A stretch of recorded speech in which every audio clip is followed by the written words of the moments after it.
Day. Thank you very well. Thank you. Thank you very much for the It's opportunity. just fun to say, by the way, for us Americans. Good day. G'day. How you going, mate? Absolutely. I think we're just as an American, I think we're all just in love with the Crocodile Dundee series and the Good Day, and we just think it's just so amazing and just hard to believe that there's actually a group of people that speak the way they don't have McDonald's, they have Maccers and the fun lifestyle of the Australian lifestyle. Oh, 100%. And everything, as you said, Macca's, everything gets shortened. Breakfast is brekkie and afternoon is arvo and the bottle shop is the bottle-o. And yeah, so we like to shorten things. That's for sure. But I love that. But one of the places I can see after doing a lot of research on you is that one of the places you don't shorten is the quality of the training that you do and the quality that you put into diving as well. You're a PADI Platinum Course Director. That's pretty amazing. Yeah, it takes a little while to get there, and my diving career started in the Caribbean. Actually, I was born in Germany, and my parents decided to move to the Dominican Republic for a better life in the early '80s. And my father had a small hotel there, which had the swimming pool, and my job for pocket money was to make sure the swimming pool stays clean. So I used to duck dive down and wash the walls and things like that. And we had a Canadian dive instructor working in the town. His name was Dan. Dive with Dan, his company was. And he used our pool for training, and he saw what I was doing. He said, Mike, there is definitely an easier way for you to do this. And he actually taught me to scuba dive. And for the first little while, I never actually went into the ocean. I just used the scuba to clean the pool. And then one day I discovered what's out there in the ocean, and I was hooked ever since. So yeah, that's how I got into it. And then obviously did other courses, your advanced, your rescue, so on and so forth. Ended up at some stage, my parents thought I needed to get some sort of an education, and they sent me off to Canada to go to boarding school. So I left the Dominican Republic, which was beautiful, 30 degrees, green. Everybody was happy. Got to Canada, where it was gray and cold, and people were not so happy. So not much diving done there, but I had a colleague in Costa Rica who was starting off a dive operation there, just a small shop, and ended up doing my dive master course over there. And then in about 1993, I emigrated to Australia, where I then did my instructor course with back then and still today very well known course director called Tony Fonts. He was actually an American living in Australia, running PADI Instructor Development courses over there, and well, always wanted to obviously work as a dive instructor. Moved to a place called Cairns, which is sort of the gateway to the Great Barrier Reef, and this was actually before internet, so had to go to the post office, get the yellow pages for that particular town, and looked for the dive shops. Looked at the biggest ad, gave them a call, and said, a brand new dive instructor, really keen and eager. And they said, yeah, you and 17 other candidates, which are outside the door. And I said, but I speak German, if that helps. And they said, well, when can you start? So off I went, and started working as a dive instructor for a number of years. In those days, it was a mini factory. This particular dive school did 13 learn to dive courses per week, which is very impressive considering there's only 7 days a week. So we did 1 a day in English, we did 2 a week in German, and 4 a week in Japanese. Worked through them for as an instructor, I think, for about 4 or 5 years, and then sort of upskilled myself in the sense that I started dabbling a little bit in the marketing of the company, and also got my sea time up to become a skipper. And further on, working through the company with the view of getting into the management side of things, and ended up in that field again, keeping up with scuba education to master scuba diver trainer, eventually staff instructor, and I did leave the industry for a good 8 or 9 years. Went from the ocean to the land. Ended up in agriculture, but that's a whole nother interview. Um, and then became a course director back in 2017, I think it was. Yeah. Um, and it's been a very interesting experience. Certainly, I always wanted to do my own thing, so I started my own company. And instead of just working for a particular dive center, being their course director, one of the things that we learned in the course director training certainly was the marketing aspect of running your own business as a course director. And for large dive shops, it is one of those things that their main priority is to get bums on seats on the daily boats that they're taking out from a commercial point of view. And their main focus is not on 3 or 4 or 5 instructor development programs that they run throughout the year. So I saw that as an opportunity to go ahead and market myself, I suppose, to bring candidates to the dive schools, and that's what we've been doing in a number of different places. So I run instructor development courses in Australia, and we're just establishing now a new market in the Dominican Republic as well, which is challenging, but definitely worthwhile. And I think what you started off by saying is, not making shortcuts on the training is very, very important. I get a thrill out of seeing the candidates thrive from when they first come into the program to when they finish. And I suppose because I take more time on my programs, perhaps than what is the minimum required. I find that it really shows in the candidates' confidence going out into the industry as well. I think it's very important not to teach just to pass an instructor examination, but to teach for these guys to become great instructors in the industry, for the industry as such. Sure, Kai. So let's talk about that for a moment. So you're a PADI course director. Can you tell us some of the responsibilities and how you might become a course director? So as far as the steps is concerned, if you start at open water scuba instructor, the next step is master scuba diver trainer, where you need to have 5 specialties. Then staff instructor, which is basically an assistant to the course director. The staff instructor course involves a couple of days with the course director, learning how to evaluate, and then going through an entire instructor development course again as a learning experience. And a lot of candidates find that really, really beneficial, also from their normal teaching life, because sitting in an IDC is quite stressful. Whereas if you're sitting in an instructor development course as a staff instructor, you don't have that stress point of having to pass this instructor evaluation. So the candidates benefit really well out of that. A master instructor after that is basically a certification which shows that you have done so many certifications, have sat through so many IDCs itself, etc.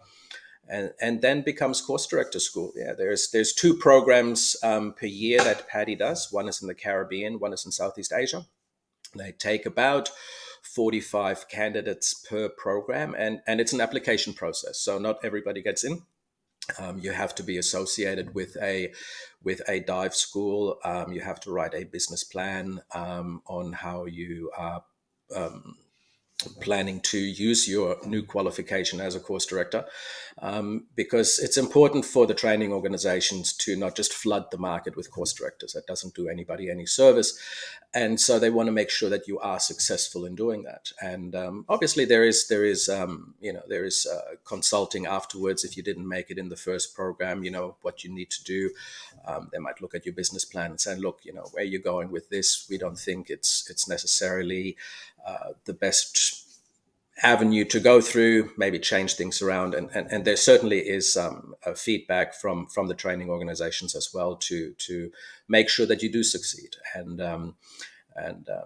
in my case in particular, I've asked a lot for as far as help is from the training organization, and they certainly also deliver that and assist you with marketing ideas and how to structure your programs as such. Excellent.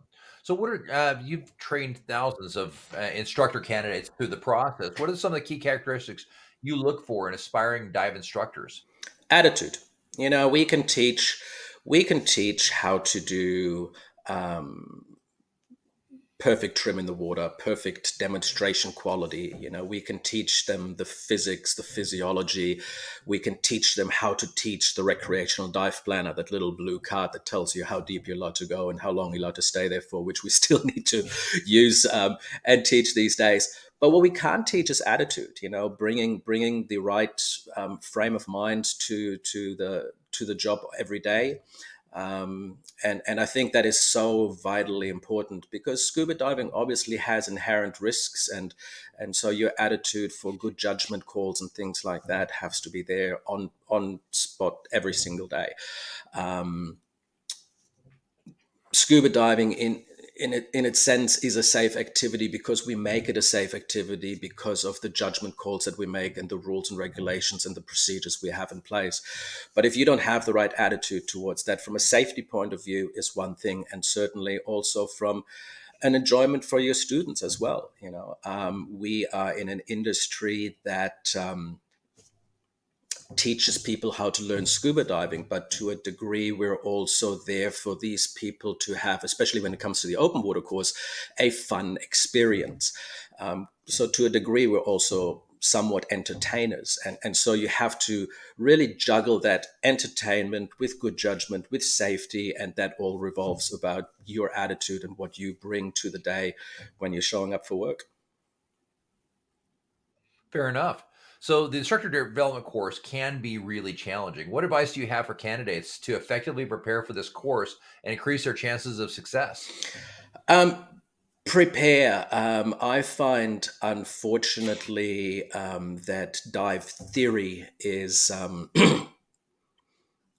not developed enough in the programs and courses leading up to the instructor development course. I find a lot of people struggle with physics and physiology and things like that. I had a situation in one of the IDCs where we had to obviously work out in physics partial pressures, for example, and I find that candidates coming along with the lack of knowledge of doing simple maths, such as, all right, what is 21% of 2 atmospheres, and them not actually knowing how to work out percentages.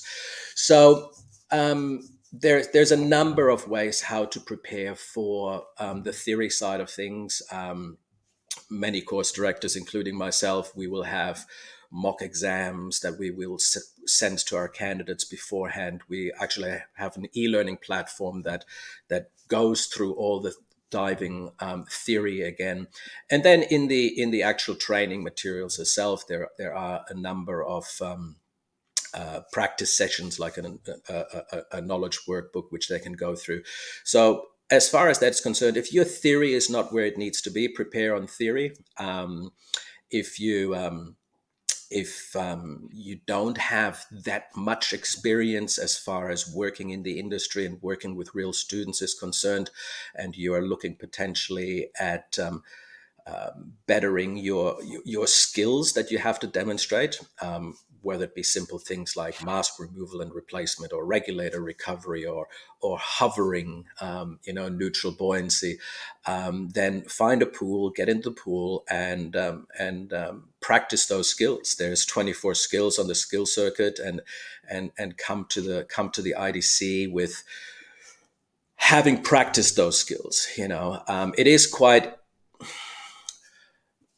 I'm opening up a can of worms. I think it is quite easy to go from zero to hero, and we get candidates certainly that come to the program with very little experience versus, we do get candidates who have maybe worked for a year as a dive master and have gained a lot of experience during that year working with instructors, assisting in courses and things like that.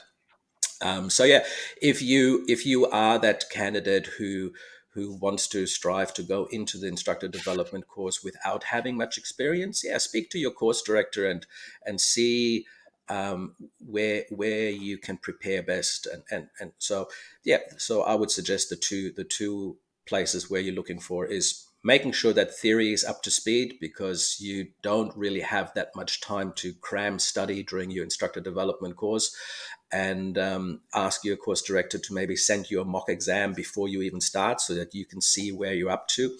And if you have access to a pool, hop in there and practice some of those skills. Fantastic. So basically, prepare Yeah. before you show up. Be prepared. Study a little bit. 100%. Such a novel concept. It is. It is. It. You know, not everybody gets a participation medal. You can fail. And as it should be. You need to make sure that you are prepared. Yes. Absolutely. So, are there common mistakes and pitfalls that candidates often encounter during the instructor development course? And if they're so, how can they overcome these challenges? Um, Common pitfalls and mistakes. I think that's a good question.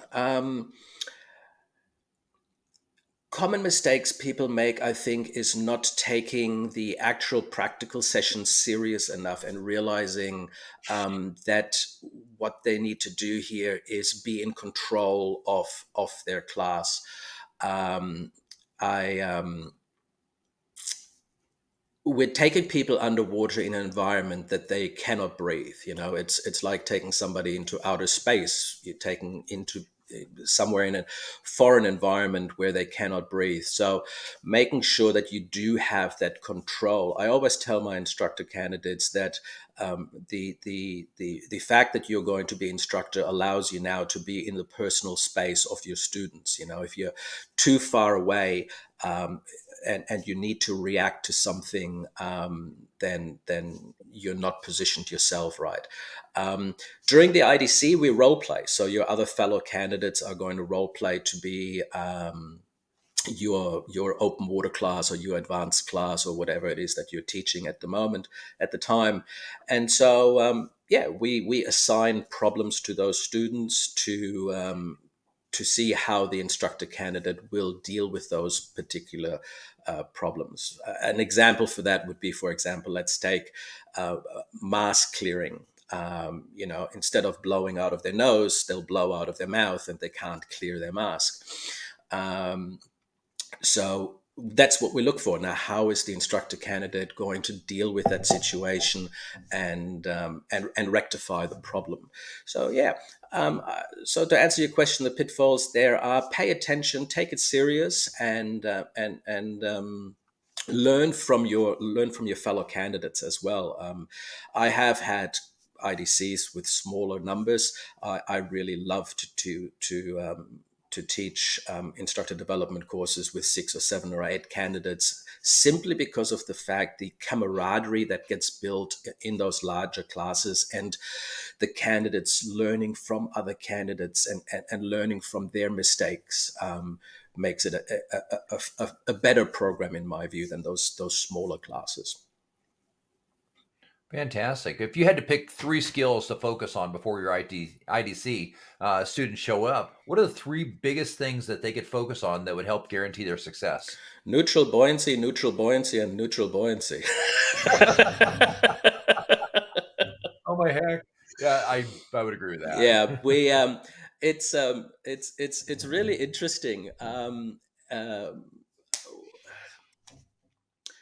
Don't buy a brand new 7 mil wetsuit when you're starting your instructor development course and using it for the first time. Okay, it just throws off your buoyancy completely. And Look, I mean, it's one thing to sit in that perfect Buddha position and doing your hovers and being able to demonstrate that, and then you, of course, you do have some people, we call them floaty feet, their feet keep on coming up, so practice that sort of stuff and make sure that you can actually be in a really good trim neutral buoyancy buoyancy position. But everything as far as skills is concerned, if you think you're doing them slow enough, do them even slower, because you're demonstrating these skills to people who've never seen them before. And you want to break down those skills into little sub skills. If you are just taking your mask off and putting it back on, the student only really sees about half of that. You want to break it into showing that we're breathing, then slowly flooding the mask. We want to show that you open your eyes or keep your eyes closed, whatever the case may be, removing that mask slowly. And as far as putting it back on, pointing out that you're breathing out of your nose, pointing out that you're looking up, all those little sub skills that make the student, when they're watching it, actually say, oh yeah, okay, I need to do this, I need to do that, I need to do that. And it makes a lot of sense for them, because my view sort of is that a student watching you doing a demonstration probably only actually realizes half the things, or only sees half the things that you're demonstrating. So the more slow you can do this, that's bad English, the slower you can do this, the slower you can demonstrate those skills, the better for the student, and the more the student is going to retain. Have fun with it. There is no one particular way to do a particular skill as well. When it comes to mask clearing, for example, and I mean, I've been diving since I was 16, I have to hold my mask up here. I see some people do it with one hand and clear their mask. I just can't do it. So be aware of the fact that your students not necessarily can do the skill exactly the way you can. And you sometimes have to improvise and come up with different ways of making sure that your student can achieve that performance requirement that they're supposed to do. That's awesome. So what are some of the essential skills or techniques candidates should be focusing on just before they come out to your course to make sure that they're successful?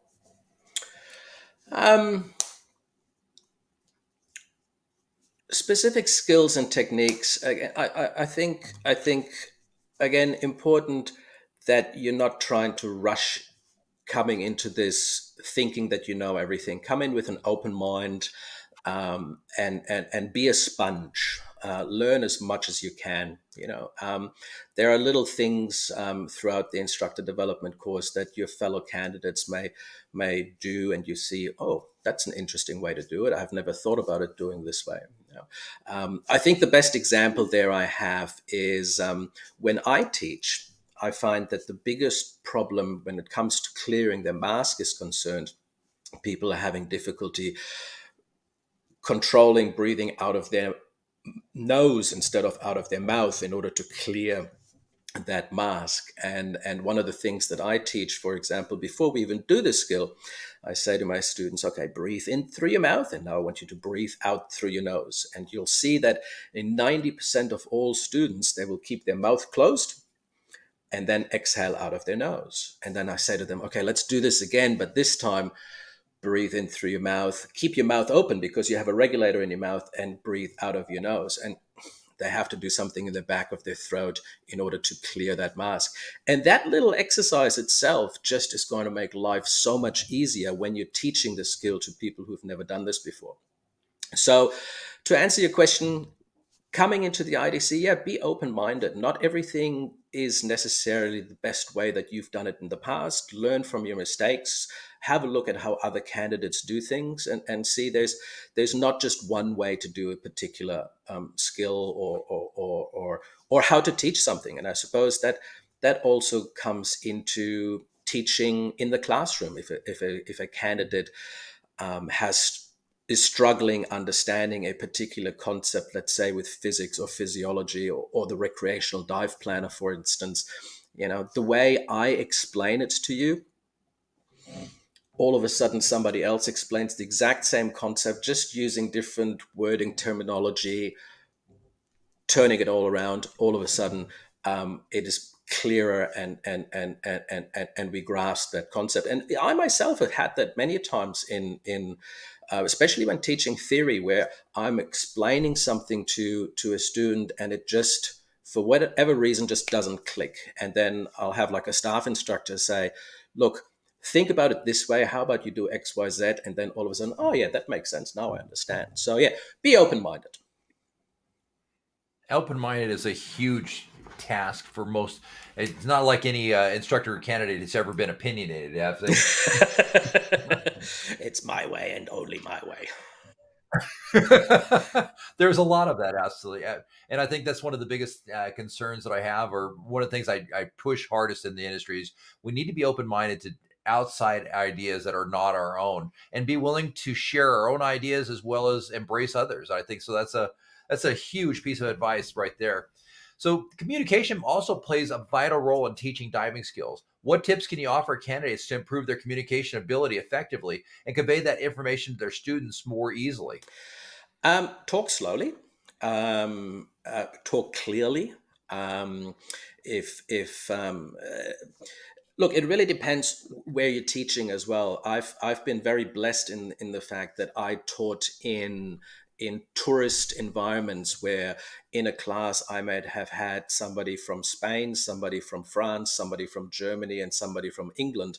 You know, three out of the four speak broken English, and so just don't use slang words. Be clear and concise in your description. Um, as you can see, I move my hands around a lot. I think I think that sometimes helps. Just explaining things, Absolutely. and just be precise, concise. Use, I call it baby language. And speak clearly and slowly to understand. I think that's the most important thing. And ask your students if they have understood that. Don't just assume. I do that a lot. I say, does that make sense to everybody? And I look at everybody, and you will see that somebody doesn't really want to answer that question because they didn't understand, but you can see in their eyes that there is this blank look and they didn't. And if you are asking that question, then you can see straight away, well, we need to spend a little bit more time on that, and just maybe explain it again in a different way. Make sure communication is key in this. Make sure your students truly understand what you've explained, and go slow. Absolutely. Well, Kai, I'm going to pause us there, and because we'll have another part of this interview later on as well. Guys, we've heard a lot of amazing information. Kai Steinbeck, the Aussie dive instructor who takes his time and has an open mind as a course director. He teaches instructors how to be great instructors as well. We're going to follow up, and we're going to have a part 2 of this interview, and he is absolutely amazing. You will not want to miss the part 2, where we're going to go into teaching beyond how to create awesome dive scenarios and problem-solving exercises as an instructor as well. So we're going to talk a lot more. Now, make sure to subscribe to our channel and hit that like button, as well as hit the bell button so you can get future notifications on amazing interviews like this. Kai, thank you for being with us today. My pleasure. Thank you so much for having me. Perfect. Take a pause. Cool. All right. And the next question, just so you're aware, the role of the diving instructor extends beyond teaching skills. It involves creating a safe, enjoyable environment. What are some techniques or approaches that candidates can employ to foster a positive classroom and dive experience for their students? That'll be our next question when I open us up again. Sure. Perfect. I'm going to make a nice thing to find in the video really easy. It works. It works really well, actually. For sure. You just put that up there and perfect. All right. Let's go ahead and pick this back up. All righty, good day. We're back with Kai Steinbeck, an amazing course director, not just a course director, a platinum course director with PADI, who's got a lot of secrets on how you can be a better instructor, how you can create and foster better relationship with your instructor candidates, as well as your students as well. He's been amazing in part 1. Now, if you haven't watched part 1, make sure to watch part 1 of this interview because there's valuable information. And as I always say, that oceanic goodness. So it's amazing. Kai, thank you and good day to you for coming in for back for part 2 of our interview. Thank you very much for having me. So Kai, let's just jump right into the meat and the potatoes of this, as we say here in the States. The role of the dive instructor extends well beyond just teaching skills. It involves creating a safe and enjoyable learning environment. What are some techniques and approaches that candidates can employ to foster that positive classroom environment and create a better dive experience for their students? Yeah, absolutely. Look, we quickly went over this in the previous episode. You know, diving is a safe activity because we make it a safe activity. But if you think about, you know, we're taking somebody into an underwater environment where we're not supposed to be, we can't breathe down there. And obviously there are certain procedures in place in order to make it a safe environment for us. So what can an instructor do to foster that safety? Definitely be attentive, be there, make good judgment calls. And I think most important as far as those judgment calls are concerned is know your own limitation and your own ability. What I mean by that is certainly on the Great Barrier Reef in Australia, the day boats that go out, the bread and butter on that is discover scuba diving. Now, you either love it or hate it. It's a program where we take somebody who's never dived before. We explain them in a half an hour briefing the most important aspects of scuba diving, and then we take them underwater. Now, as far as the standards are concerned, as an instructor, I'm allowed to take 4 people who have never dived before on this dive. But if you are not comfortable, if you're not confident in yourself of being able to look after 4 people at the same time, especially as a new instructor, don't do it. You know, do a good judgment call, make a good judgment call, and reduce your numbers. And now some people will say, oh, yeah, but from a commercial point of view, you know, the operators are. You have a point. Certainly, speaking for Australia, we are so safety conscious over there, and we're so highly regulated over there that you know the dive operators themselves, if especially as a brand new instructor, will not allow you to go with 4. They will take you as a brand new instructor. They will give you 1 to start off with. Then you become comfortable. You take 2, then you become comfortable, and grow that way. So yeah, definitely make sure that you know your own limitations, making sure that you feel well within yourself, look after yourself. We learned this in the open water course. Don't go diving with a cold. You know, the eye in instructor does not stand as invincible. If you can't equalize, you can't equalize, and you will damage. You will have an injury yourself, and that could potentially ruin your diving career. So look after yourself. As a classroom presentation, the classroom environment is concerned, fostering that all-inclusive, welcoming environment comes back again to your attitude as an instructor. You know, don't think that you are better than what you are. Learn from your students as well. I learned something from my students on most courses still today, and I think we have to have that open-mindedness, that acceptance. Keep it professional. You know, take the something as simple as the buddy check. You know, PADI has this absolutely fantastic acronym that no one can ever remember on how to do a buddy check, called begin with, review, and friend. And there's a number of variations of that particular acronym, some politically correct and some not politically correct. So, you know, keep it clean. Big white rabbits are fluffy. That's always a safe one to go with when it comes to the buddy check. But yeah, keep it clean, be professional, make sure that you know, get to know your students as well. In some places where you teach, you have all the time in the world, which is great. In some of the larger operations where it is a bit of a factory, you know, you don't necessarily have that luxury. But yeah, connect with your students and make them feel welcome, inclusive, and be professional about the whole thing. That's awesome. So dive scenarios and problem solving exercises are often part of instructor development course. For sure. How can candidates prepare themselves to handle these situations effectively? Control. Be there in the moment, making sure that you're looking out for everything, and you know, the reason I'm laughing, I just thought of a scenario in my course director training course. I had 8 students in front of me, and I think the skill was mask clearing, a partial mask clear. So the first student did it perfectly and I couldn't find anything wrong. And the second student did it, and the third and the fourth. And at this stage, I'm thinking to myself, what have I done here? Have I done the wrong skill? And the fifth student is starting to laugh and again does it perfectly. Long story short, we come to the eighth student who finally has a problem. So, but you still have to make sure that even though you think the most confident, like bring this back to real life, the most confident person that you had in the pool may be all of a sudden completely different person once you've taken them into the open water and you're doing the skills that you've practiced a number of times in the confined water, and all of a sudden in the open water they are anxious or nervous about something, or a little bit of water is continuously creeping up their mask and that's making them uncomfortable. So control, really making sure that you pay attention to your students. When you're teaching, there can be a manta ray swimming past, being chased by a tiger shark. Your attention should be to your students. Your students can watch this, that's fine, but your attention needs to remain with your students. So good control and looking out for, thinking to yourself, all right, we are doing a particular skill. Let's say regulator recovery.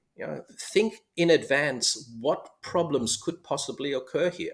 The student may not be able to recover it. So be ready for that scenario. Have a look where the hand is going. Where is that regulator? Are they actually receiving it? Be prepared for that. That's what I mean, I suppose. Think it through what problems could occur so that you're prepared, if they do occur, to be able to deal with them. That's awesome. So based on your years of experience, what are some of the secrets, the lesser known little facts that contribute to really becoming an exceptional dive instructor? Patience. I think definitely patience. If you are not a patient person in this industry, then you're in the wrong industry. From a teaching point of view, certainly. And enjoying it. I think, it's you could be on the 27th floor in a cubicle doing data entry. Instead, you are teaching somebody to swim around underwater, finding Nemo and everything else that comes with it. So enjoy what you do, be patient with your students, and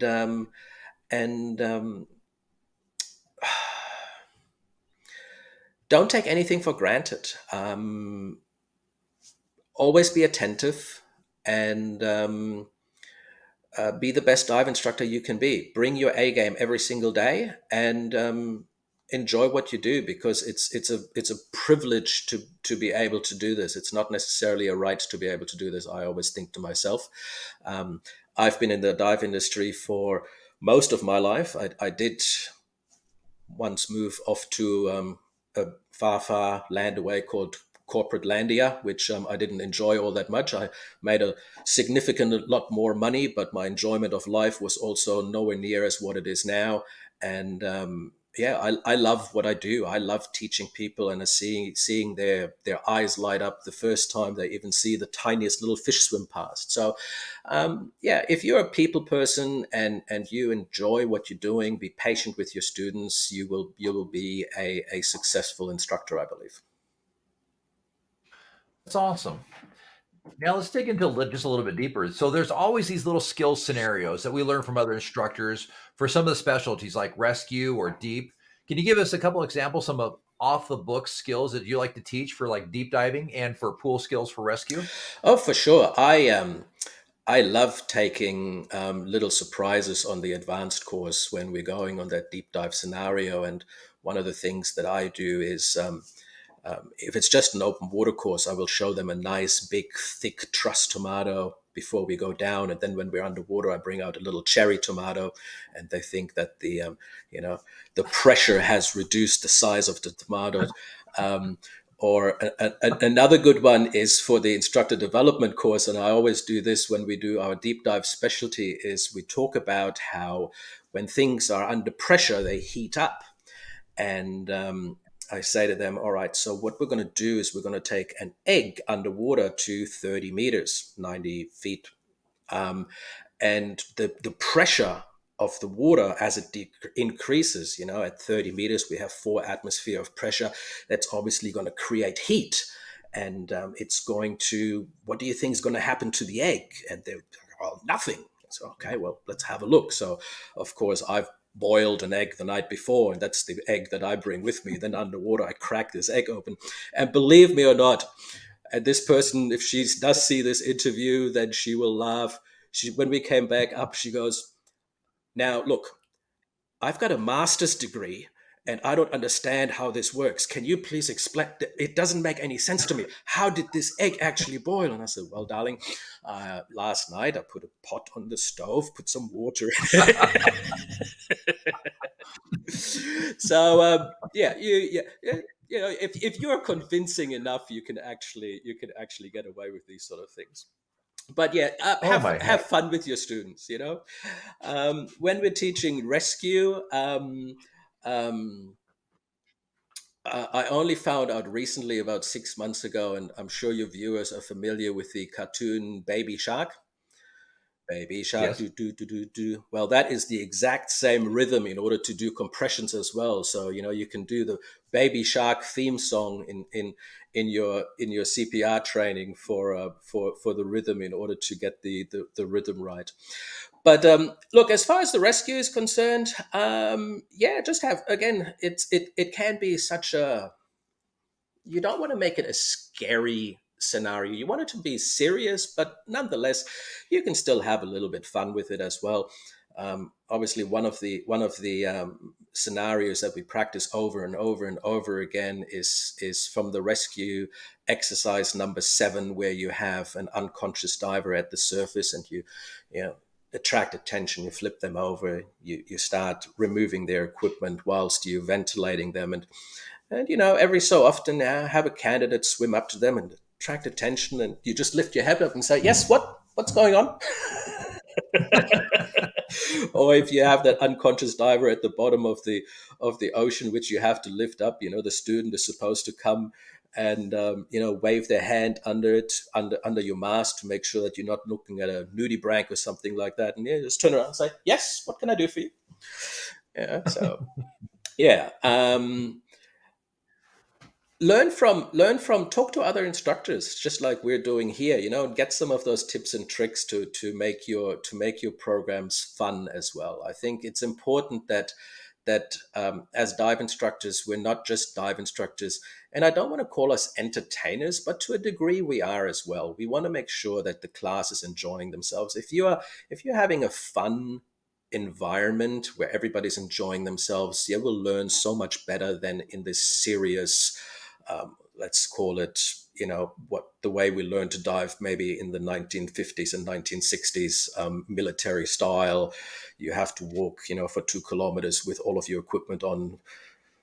Yeah, it's just not fun. If you're making it fun, your students will learn so much more. Absolutely. Those are some funs, and those are ones I'm going to steal. I'll be very honest with you. I'm teaching a light tech course, or not a light tech, but I'm teaching XR this weekend, and I'm definitely going to take my students down to their deepest point for that 40-meter dive and pull out a tomato. Yeah, 100%.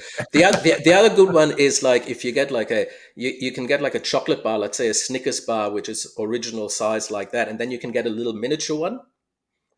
Yeah, swap those ones over as well. It's always good fun. That is some very good fun. I'm looking forward to having some fun with my tech students. Luckily, this interview won't come out until after they've done their course, but it'll be fun. 100%, 100%. What's the most rewarding experience you've had as a mentor to young divers? Oh, wow. I'd break that down into two. I'd break that down into teaching a recreational course, and I'll break that then down into teaching a professional course. Certainly, from the recreational one is I love teaching Discover Scuba Diving. It is such a rewarding experience. I find people who are absolutely frightened even to go into the water, and they sign up to this program. And I remember this one particular group. There was 4 friends, And this one lady, she was absolutely petrified. And I said to her, look, we're not going to do anything you're not comfortable with.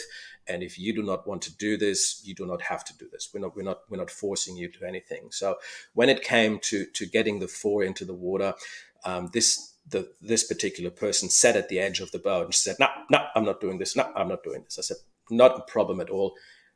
Crew member came back, helped her back out. I did the dive with the three, came back, and they raved about it. And I walked up to her and I said, look, how about instead of this peer pressure of everybody watching you, I know you're not comfortable, but how about you and I just do this on a one-on-one? We won't even tell them that you're going, just you and I. And she said, okay. So off we went. I got her in the water, and I'm underneath our boat, doing the skills that we need to do for the Discover Scuba Diving program before we can go on that dive. And it was minke whale season. So in Australia, the minke whales, they come up and they're incredibly curious about the sounds that the boats make. And they will actually come and mug, we call it mug a boat, swim around the boat. And here's this one lady who was absolutely frightened, was not going to do this, decided not to go. I take her on one-on-one. We're underneath the boat at only about 2 meters deep, and this minke whale starts swimming around us. So her first ever dive, which she wasn't going to do, is underwater with a minke whale swimming around. She went through her entire tank in about 20 minutes.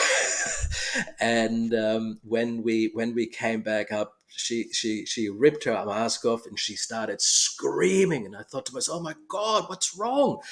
And those were just screams of joy. She absolutely loved it. The girl was crying and hugged me and kissed me and said, this is the best thing ever. So that was, for me, such a rewarding experience, which was really quite incredible. And from a professional level, the most rewarding thing for me, and humbling experience that I've experienced was, it was about a year and a half ago, 2 years ago, where I was contacted by a person who used to be a dive instructor, and they had an accident and they had significant reduced mobility as far as their legs were concerned. And they said, look, I want to go diving again and I need somebody to help me with this. And I thought to myself, well, this is a whole different area of scuba diving where I don't really have any experience. So I looked around, and again, in Cairns, there was a instructor trainer working for an organization called DDI, Disabled Diving International.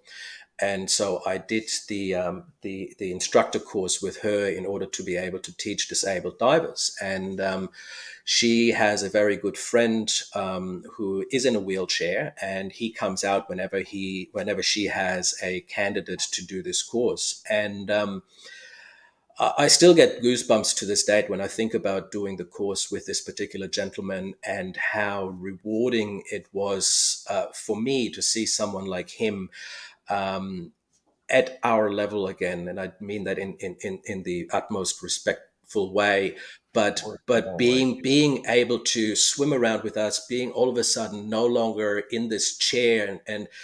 And I part of the training is to experience what a disabled diver experiences. So they took 2 weight belts and tied my legs together so I couldn't use them, took my fins off, and gave me webbed gloves in order to be able to swim around. And his name is Jason. Jason swam around like a fish underwater, and I struggled so much to actually get my buoyancy right, because I'm breathing so much harder because I'm only using my arms. And obviously Jason has this incredible upper body strength due to his disability, being in a wheelchair, which I cannot match. And he's out swimming me, doing somersault, and I felt like I was, an absolute newbie. But yeah, it was really humbling experience. I learned so much, and it was yeah. I had tears in my eyes when I came back up. It was an incredible experience for sure. That is amazing. That absolutely is amazing. Certainly, adaptive diving is something that's becoming near and dear to my heart, as well as finally coming out in the forefront more and more every day. And I'm very excited to see that we're starting to move into the adaptive sport. And and encompass those people as well. So good for you. That's amazing. Absolutely. 100%. Yeah, no, it was definitely, and it's a field I'd like to get more into. Where I am in Australia is just an hour north of Brisbane, a place called the Sunshine Coast, and unfortunately, the issues we have there is it can get quite rough, and water temperatures are not as warm as they are on the Great Barrier Reef. So winter time, that really limits us getting those programs off the ground. But I also have a good friend, Richard, who runs these particular programs in Cairns, and it's not just for disabled divers. It's also for people with anxiety and PTSD, and he mainly works with people um, ex army personnel and ex Navy personnel who want to get into the sport, and they're just getting so much out of it. It's really incredible. That's amazing.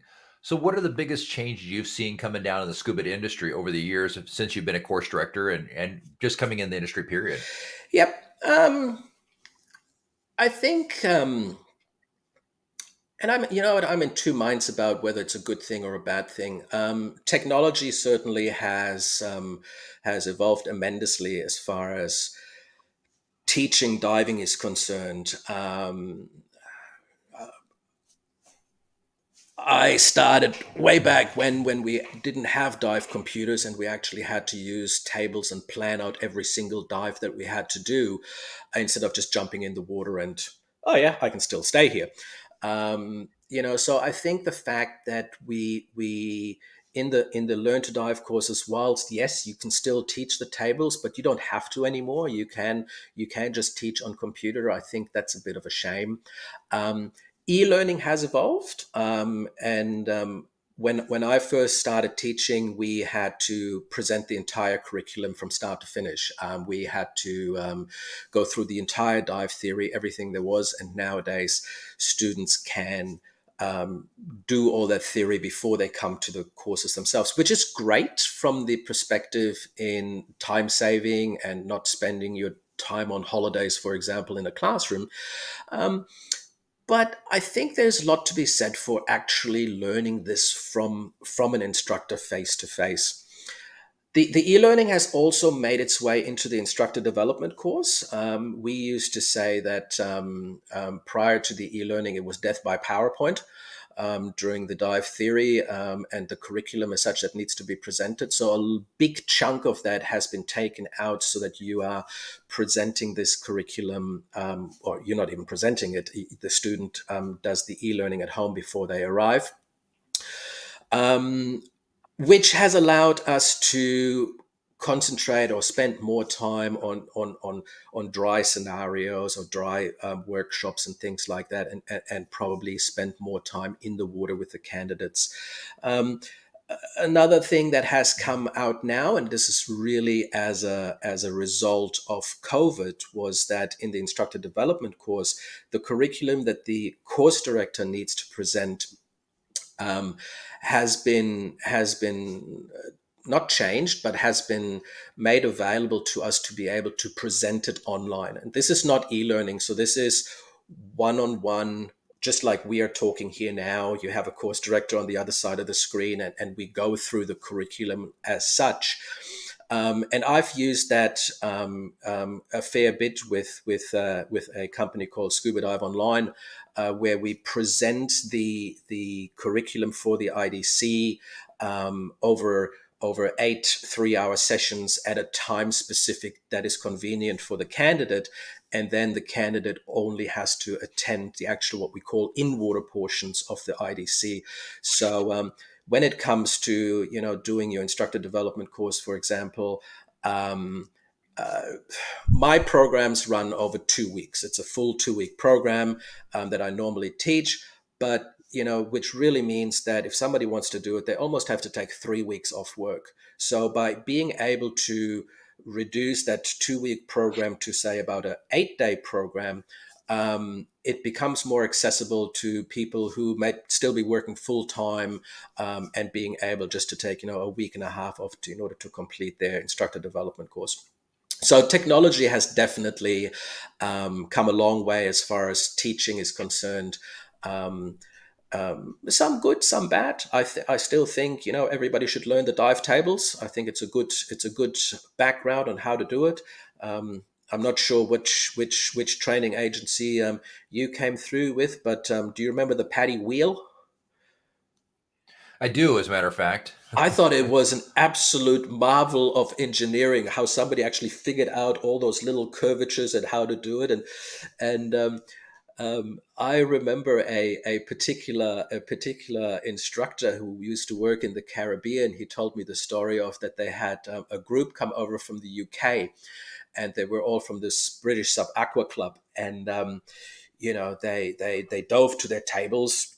You used to like to go this deep and stay for this long, and we said, well, look, here's a wheel, that actually allows you to do multi-levels and stay longer. And says, no, we can't do this. And then after about day two, when everybody was doing 50-minute dives and they were restricted to 25 or 30-minute dive, they sort of looked over and said, so how does this actually work? And yeah, we told, or I wasn't there, the instructor told them and stuff like that. So they started diving on this wheel. And then at the end of the trip, when it comes to stamp all the logbooks, he noticed that they didn't actually put in the actual time that they spent underwater. They put in as if they were diving on tables. So he asked them, why didn't you put the right times in? He says, if we go back to the UK, we'd be thrown out of our club because we would extend the time and we would not be allowed to do it this way. So yeah, technology has come a long way. Some good, some unfortunately think has taken things out of that we should learn, but I think there's more exciting times ahead, and see where it takes us. You mentioned tech diving. It is something that I have zero experience in. The most experience I have is I teach self-reliant diver for photographers who want to be able to do their own thing and not get lost with their buddy because they're spending half an hour in front of one particular subject taking photos of that. But that has definitely come in leaps and bounds over the last 10 years or so. Freediving is a huge part of the industry these days as well, where we actually learn how to do it properly instead of trying to hold our breath as long as until we pass out. In the instructor courses that I run, I actually team up with a freedive instructor, and we do an introduction to freediving because I think it's such an important growth part of the industry that instructors should be aware of, and something that they can offer later on. That's amazing. So let's hit full circle on this. Yeah. We've talked a lot about the IDC itself and getting through that process, but there's another half of the IDC that I think is scarier to most people than just the IDC. I mean, you go to a course director, usually they're your friend, them, they're individual, but now you have to go off to the final exam, right? And so can you explain a little bit about the instructor evaluation process? For sure. So the instructor evaluation process usually is run over 2 days, and the instructor evaluators are not scary people. They are course directors themselves, and they either work for PADI full-time as an evaluator or do this on a contract basis. And their job is just to basically make sure that you've paid attention over the last 2 weeks in your IDC and can repeat what you've done a number of times during the IDC. In Australia, the way they're structured, and it might have a small variation in different places, just simply from a logistical point of view, but basically, on day one, you arrive at the venue where the instructor examination is being held, and there will be candidates from other course directors as well, unless it's a private IE. And the orientation starts, and in the orientation, the first hour, you will know everything that you have to do for the next 2 days. So you will be giving, let's start at the beginning, I suppose. During the instructor evaluation, you have to present a classroom presentation. You have to present a confined water presentation and an open water presentation. You have to perform a rescue, and you have 5 theory exams to sit: physics, physiology, recreational dive planner, skills and environment and equipment, and you have a standards exam to sit as well. So that's what you're basically doing in that instructor examination. And candidates are always very anxious. Well, when do I know exactly what do I have to present? That is actually being given to you in the orientation on day one. You will know immediately what your classroom presentation is going to be, what your confined water presentation will be, your open water presentation as well. So on day one, usually the way the schedule works is that after this orientation, you will go in and you'll have probably a good half an hour, 45 minutes, up to an hour, depending on how big the IE is, to prepare your confined water presentation. So during this confined water presentation, you're doing exactly what you've done in the IDC, in the sense that you're being given a particular skill to teach. That could be anything from the open water course. That could be a regulator recovery, a mask skill, a hover, an alternate air source, a controlled emergency swimming ascent, any of the skills that you teach in the open water course. You could be assigned, and you basically teach that skill with your fellow candidates in front of you. They're pretending to be your students, just like you've done in the IDC numerous times. You will do a briefing. During this briefing, you will explain the skill. You will go underwater. The evaluator will say, candidate 1, I don't want you to have any problems at 2. Candidate 2, I want you to do this wrong. Candidate 3, you don't have any problems. And candidate 4, I want you to have this problem. You hop underwater, you demonstrate your skill, then you go over to your students and do this particular skill, or your students perform the skill in front of you, and you got to make sure that you find the problem. And the problems that are being assigned are not ridiculous problems that would never occur. These are just everyday things. Let's say, for example, the classic one is, if I don't have a regulator in my mouth, I should be blowing bubbles. So your student may forget to be blowing bubbles, or mask clearing, instead of blowing out of your nose to clear the mask, blowing out of your mouth and you can't clear the mask, and the instructor simply taps you on the nose, for example, and that is the problem solved. After your confined water session, you usually come back to the venue where you started, where the orientation was. Oh, I suppose I should talk about what happens if you fail a particular session. Let's say, for example, for whatever reason, you were not successful in the confined water presentation. One of the ways is to not be successful is to forget to demonstrate the skill, for example. If you forget to demonstrate the skill, the evaluator will say to you, look, your briefing was spot on, you got all the problems, everything was fine, however, you forgot to demonstrate your skills, so your students actually didn't know what to do. So what I want you to do now is I want you to hop out. I want you to have a look at your makeup skill, which you also were assigned previously, and prepare that, come back in, and you have a second go at it. So not all is lost. After your confined water presentation, you come back to the classroom and you usually go and prepare your classroom presentation. So this is where you are teaching a particular topic. So your student got something wrong in their knowledge review, and you are going to explain to them how they got this right. There is a specific process, the way we teach, and we pretend that this particular question that they got wrong is the entire open water course. So we do an introduction, a body, and a summary, and we want to have a contact and a value and a conduct and all those sort of things. And we want you to also talk a little bit about continuing education or potentially environmental activities. We want you to take us diving. We want you to take us the benefits of dive equipment ownership, or the benefits of taking, extra dive trips to gain experience, and so on and so forth. So you present this particular topic in the classroom, just like you've done umpteenth time in the IDC itself. There's nothing strange there. And the evaluator has exactly the same schedule or point system that they mark you on, like your course director did during the entire IDC as well. So there's no difference there whatsoever. Again, if for whatever reason you manage to fail this, which is unlikely, but you would have the opportunity to do a makeup on that on this particular IE. Then it comes to your theory exams in the afternoon, and there are, as I said, 5 theory exams.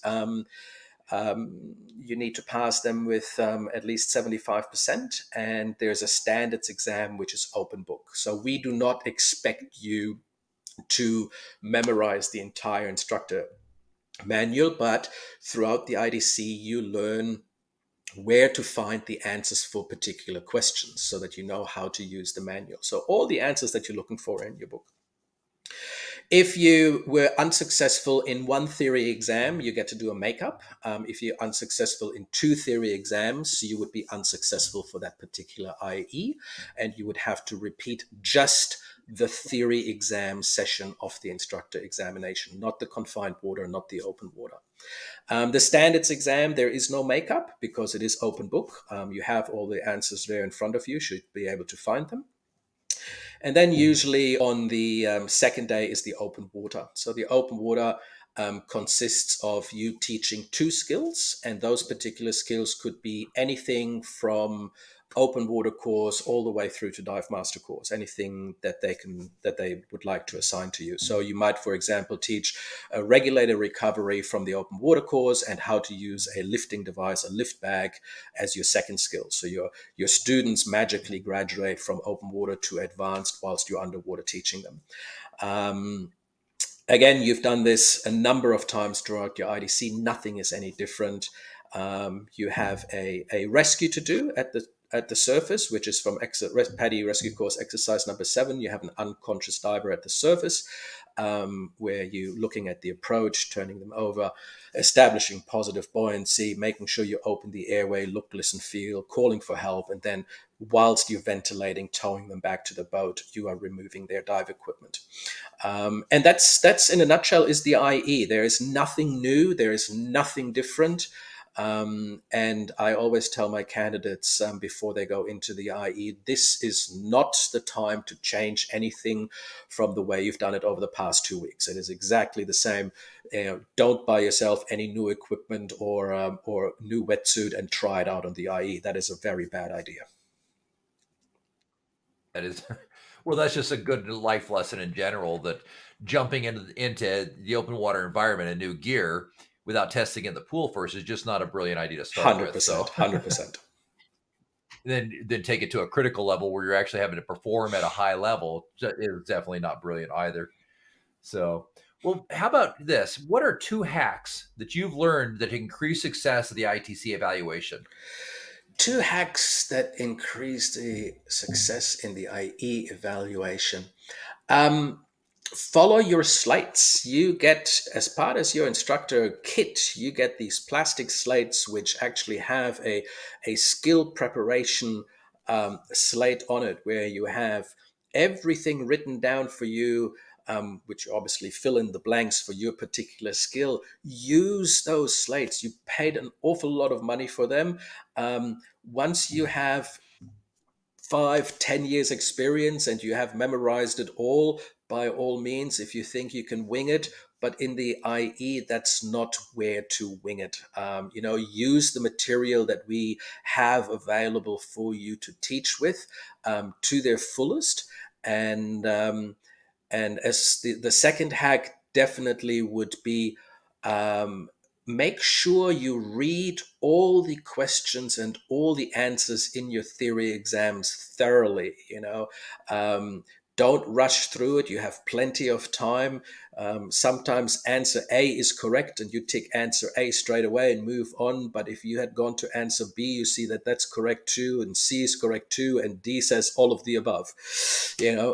Take your time. Make sure that you read everything thoroughly. Sometimes those questions can be worded, especially if your language is if English is not your first language, if you're from a different country. Ask for help. We have those exams in every different language pretty much available to mankind, and ask the evaluator questions. They're not scary people.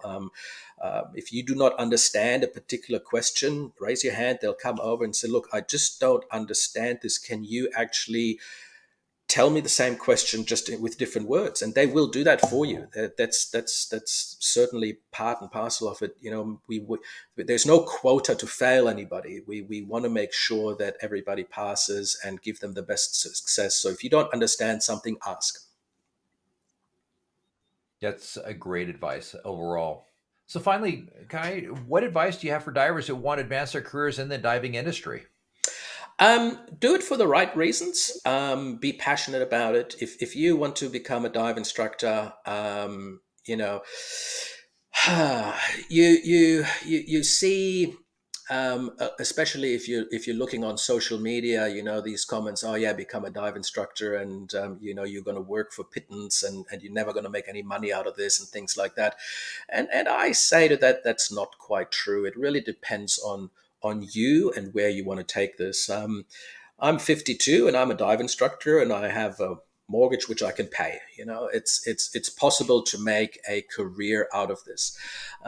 I think where a lot of people get a little bit despondent is they go to, let's say, Southeast Asia, or Central America, where they're going to be paid the equivalent of what a local tradesperson would get paid. So if you're, for example, a carpenter in Thailand, and a dive instructor in Thailand, you are probably going to get paid exactly the same. Don't expect Western wages in a third world country, because that's just not reasonable or acceptable. Sure. Make sure that if you're not comfortable in a situation, and if your particular dive shop asks you to do things that you do not think are safe, don't do them, because at the end of the day, you are the one who has to deal with the consequences afterwards. The dive industry, I think, has grown to be in general, very, very good industry with regards to safety and making sure we follow all the rules and regulations, which makes sometimes, from a purely commercial point of view, the product more expensive, so on and so forth. But if you're not if you have, unfortunately, there are companies out there who are not as reputable as others and might want to cut some corners. Don't work for them. Find somebody else. It's your name on the line. You are the one who has to deal with the consequences if something does go wrong. Um, don't think that scuba diving needs to be cheap. I see it all the time where people come into this industry. Oh yeah, okay, I'm a dive instructor, and I just love teaching and giving back. Well, that's all well and good, but there's lots of us in this industry who want to make this our job, our industry, our career. So don't devaluate the job as such. It's taking a lot of money for you to become a dive instructor. Why give it away for free? Sure, if you want friends and family, you want to help them out, that's fine. But even a mechanic who is your friend or your family member, will still charge you something for whatever they're doing on your car. And I think that should be exactly the same in our industry. There can be some very high end customers that you can deal with and create your own businesses in. When I lived in Port Douglas, I had a side business, and we would do private guiding, and private learn to dive courses. I was based in a small resort, upmarket resort town called Port Douglas, and we would charge 1,500 to 1,700 Australian dollars, which is about say 800 or 900 US for a private learn to dive course, and people will pay that sort of money for it. So there's definitely that side of the industry where you can make decent money from. And then there's also, working as a dive instructor in a high turnover dive operation where you're just going to be working for wages. But it's a great industry to be in, and you can make out of it whatever you want to make out of it. Don't expect everything to be handed to you on a platter. You have to work for it, and you have to be good at what you do. And just like any industry, sales is a huge part of it. I always tell my candidates, it's not just about swimming around in the ocean in board shorts and a rashi and everybody's happy and having a great day. This is a commercial entity, a commercial enterprise that you're working in.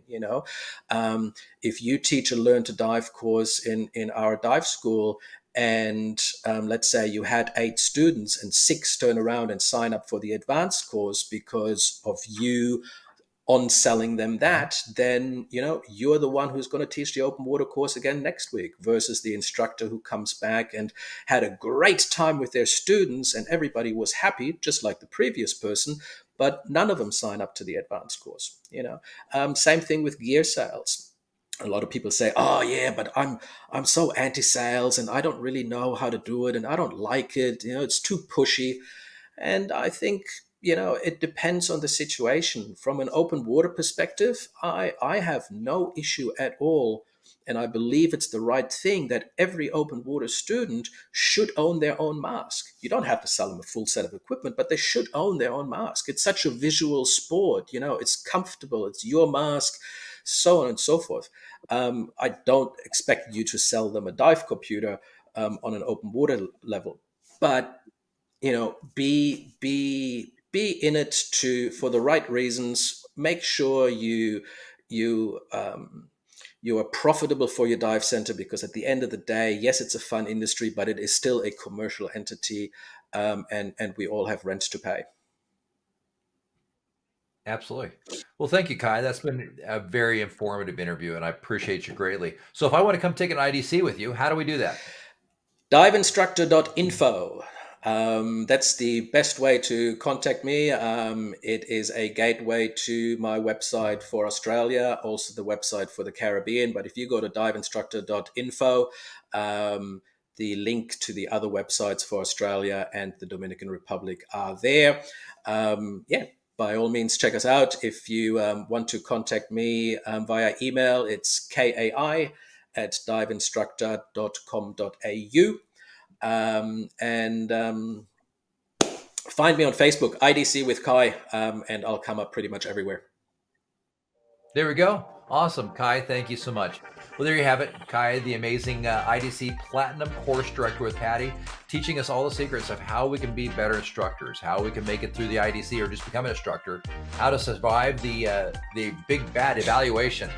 Kai, you've been amazing. I appreciate you. Now, if you love these kind of interviews, please take the time to subscribe to our channel. Hit that notification bell, because we have a ton more interviews like this coming up with amazing guys like Kai. And if you wouldn't mind, Kai, I wouldn't mind inviting you back down the road as well to follow up on some of these questions that we have that come up after the interviews from people around the world. 100%, for sure. No problems at all. Thank you very much for having me.